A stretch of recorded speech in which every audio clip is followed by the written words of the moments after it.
върволица от купувачи към офисите ни с цел да купат преди влизането на еврото. Доста така наду платната на някои инвеститори, които се опитаха това да го осребрат по не много добрия начин. Какво имаш предвид?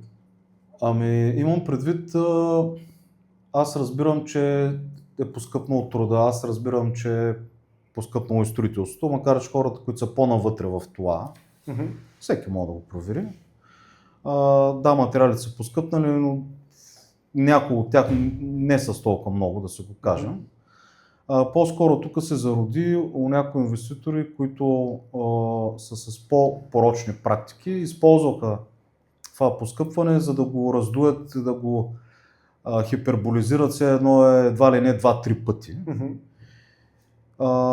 с цел да увеличат максимално печалбите. Това накара част от купувачите се оттеглят от покупки на зелено, специално на зелено, защото виждате как на една улица имаш един проект, който сега е закупал 2300 на квадрат. На седната улица имате друг на Акт 14, започнал година по-рано, на същата цена. Метър. Сега някой ще каже, той първият спазарил по-евтино парцела, купил материалата така. Не винаги е така. Понякога опираме до, може да звучи грубо, до чиста проба алчност и недалновидност.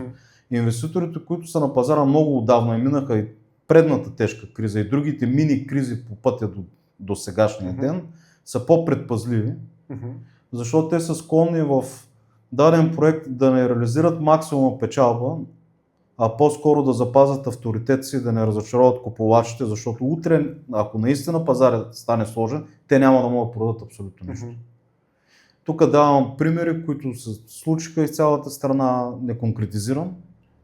Примери, които сключваш предварителен договор, влизаш 20 или 30% и няколко месеца по-късно, дай се видим, защото тая цена вече не излиза. Това кое не излиза, бе, човек? Ние, които сме в бранша, особено които продаваме ново строителство от близо 20 години, някои от повече, лесно мога да сметнем на база материали и труда. Говорим си по цял ден с такива хора.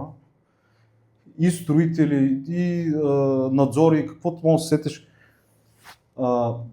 Поскъпването не е в пъти, че на всеки няколко месеца да анексираш и да създаваш отрицателен имидж, който просто ще съсипе инвеститорската ти кариера. Защото когато един пазар почне да става по-сложен, почне да се сила,